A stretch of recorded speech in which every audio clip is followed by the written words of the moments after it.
सभी को प्रणाम। डे 119 हमारी भावी पीढ़ी और उसका नव निर्माण। आज का शीर्षक है बच्चों का सुधार कैसे हो।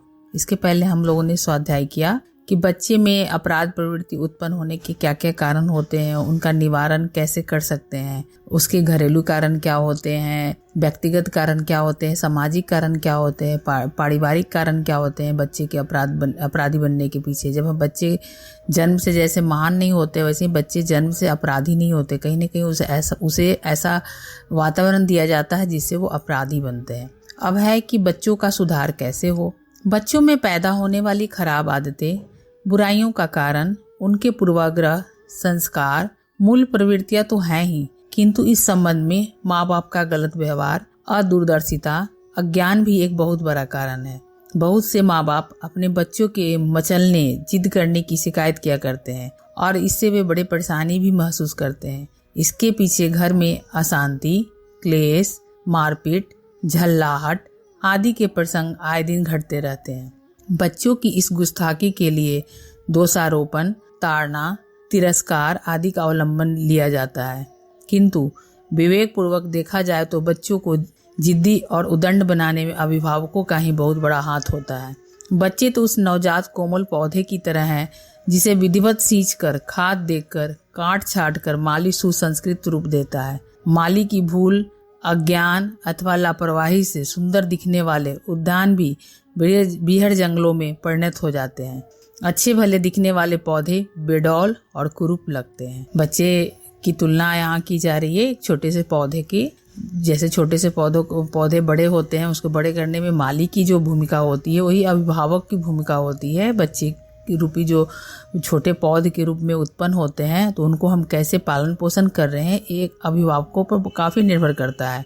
क्योंकि प्रायः हम कुछ भी होता है बच्चे को कुछ उनकी इतना अधिक हम लाड़ प्यार दे देते हैं कि वो जिद्दी बन जाते हैं, या फिर उनका इतना तिरस्कार करते हैं, इतना उनका मानहानि करते हैं कि वो कुंठित हो जाते हैं। तो एक अभिभावक के रूप में हमें उनके साथ संतुलित व्यवहार करना चाहिए, ना ऐसा कोई व्यवहार करे जिससे वो बहुत जिद्दी बने। और बच्चा है ये कहकर उसको इग्नोर भी न करें।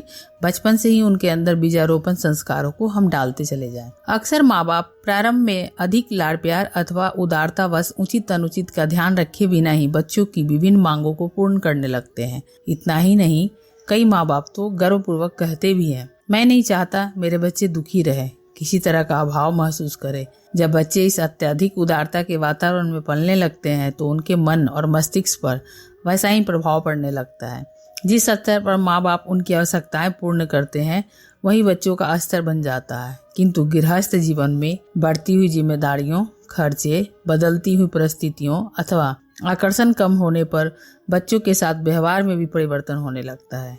पहले जितनी उदारता से बच्चों की आवश्यकता पूर्ति का ध्यान रखा जाता था वैसा बाद में नहीं रहता, किंतु बच्चों का मानसिक स्तर पूर्व जैसा ही बना रहता है।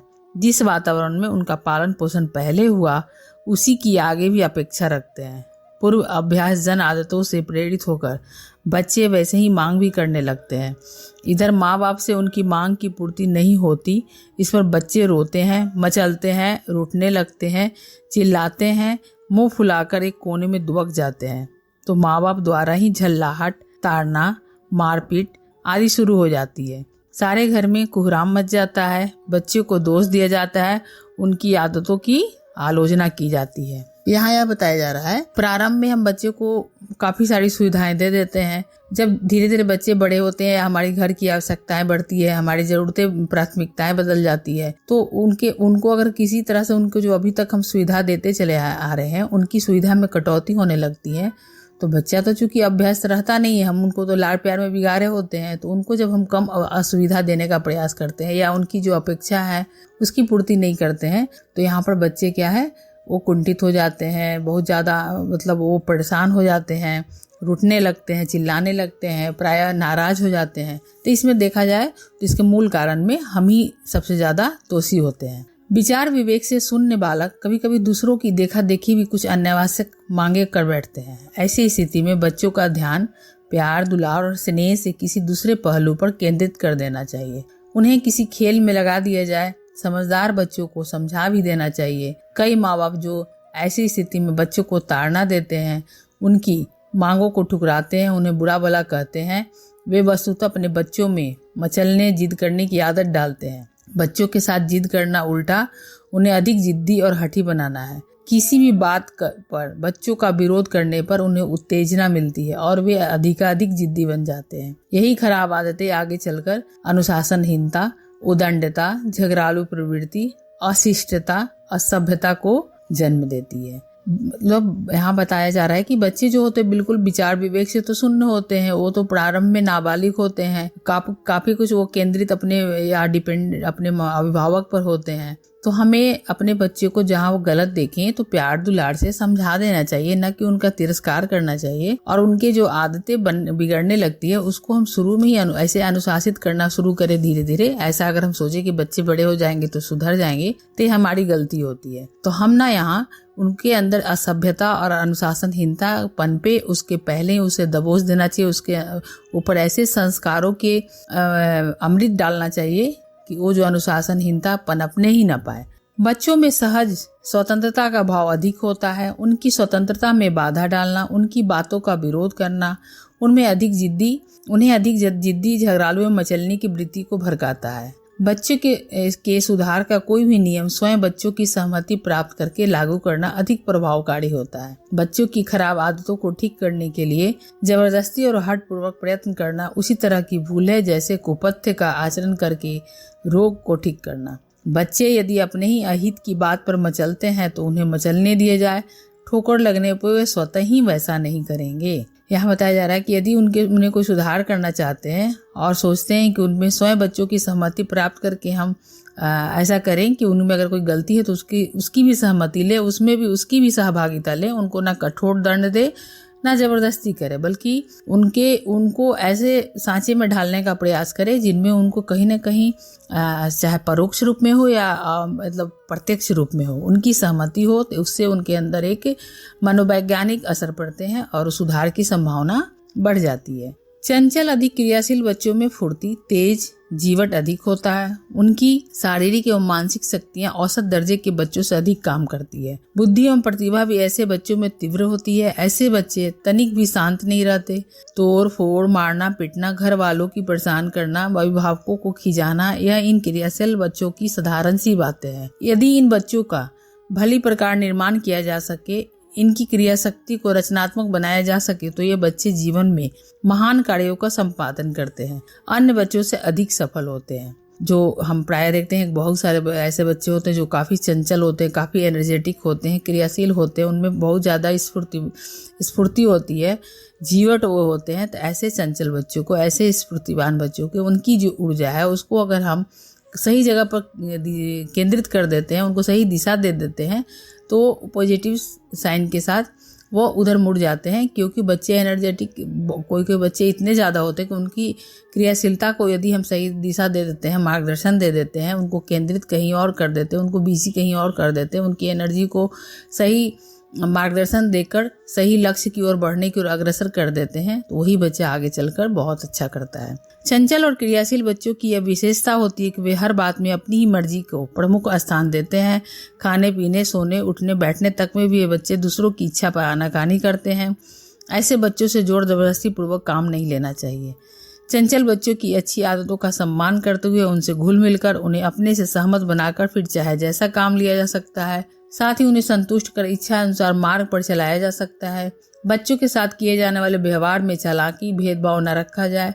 उसे ये तीव्र बुद्धि के बालक फौरन ही ताड़ लेते हैं और फिर अविश्वासी बन जाते हैं। फिर किसी सही बात को भी वे संदेह की दृष्टि से देखते हैं और उसे मानने को तैयार नहीं होते। वस्तुतः रहस्यमय, चालाकी और भेदभावपूर्ण व्यवहार बच्चों के साथ कभी भी नहीं करना चाहिए। अगर हम सोचते हैं कि जो हमारे घर में 2 बच्चे उनके साथ कुछ इस तरह से अलग अलग व्यवहार करें, तो ये हमारी सबसे बड़ी गलती होती है। क्योंकि बच्चे फिर यहाँ पर कोई बच्चा बहुत ज़्यादा कुंठित हो जाता है, कोई ज़्यादा उसमें आत्महीनता की भावना आ जाती है, वो हर बात को संदेह की दृष्टि से देखने लगता है, उसके अंदर भेदभाव की प्रवृत्ति उत्पन्न होने लगती है। तो हमें ऐसा नहीं करना चाहिए। बच्चों के निर्माण में स्थान का प्रभाव भी बड़ा महत्वपूर्ण होता है। बच्चों के मानसिक स्तर पर स्थान का अनुकूल अथवा प्रतिकूल प्रभाव पड़ता है, जो उनके व्यक्तित्व के निर्माण क्रम को भी प्रभावित करता है। जिन बच्चों का प्राकृतिक स्वभाव बहुत से लोगों के बीच रहने का होता है, उन्हें एकाकी और सुनसान स्थान में रखना ठीक नहीं। इसमें उनमें कई मानसिक उलझने, भय, संदेह, शंका, विक्षिप्तता आदि पैदा हो जाएगी। ऐसे बच्चों के मानसिक विकास और पुष्ट व्यक्तित्व का निर्माण सामूहिक रहन सहन में भली प्रकार ही हो सकता है। चंचल एवं क्रियाशील बच्चों के लिए सबसे आवश्यक बात है उन्हें किसी न किसी रचनात्मक कार्य, खेलकूद, भाग दौड़ आदि में लगाए रखा जाए। जिन घरों में बच्चों को किसी रचनात्मक कार्य में लगा दिया जाता है वे बच्चे जीवन में महत्वपूर्ण कार्य करते हैं और औसत दर्जे के बच्चों से अधिक सफल होते हैं। ठीक शिक्षण निर्माण न होने पर ऐसे बच्चे औसतन बच्चों से अधिक खराब और अपराधी और भयंकर भी बन जाते हैं। जैसे हम बच्चे को जैसा बनाना चाहें तो हम चाहे कि उसके अंदर एक रचनात्मक कार्य, खेलकूद की वृत्ति, सामूहिक भाव, अच्छे लोगों से संगति, मतलब ऐसा उनके साथ रचनात्मक कार्यों में उनको हम लगाएं, उनके अंदर ऐसे सामूहिकता की भावना भरे, उनके अंदर सामाजिकता की भावना लाएं, तो ऐसे बच्चे आगे चलकर न सिर्फ जीवट होते हैं बल्कि महत्वपूर्ण कार्य भी जीवन में करते हैं और यही आगे चलकर इनके अंदर धीरे धीरे उदारता, महानता जैसे विशिष्ट गुण का समावेश होने लगता है। तो इस तरह हम बच्चों को सुधार कैसे करते हैं, इस शीर्षक के अंतर्गत हम लोगों ने जो सुना और समझा और कोशिश करें कि हम इसे आत्मसात करें, हम भी एक अभिभावक के रूप में, तभी भावी पीढ़ी का नवनिर्माण हो सकता है। जय गुरुदेव, सबको प्रणाम, सभी को धन्यवाद। हमारे YouTube चैनल को सब्सक्राइब करें और बेल आइकन को दबाकर ऑल पर क्लिक करें ताकि आने वाले सभी वीडियोस की नोटिफिकेशन आपको मिलती रहे।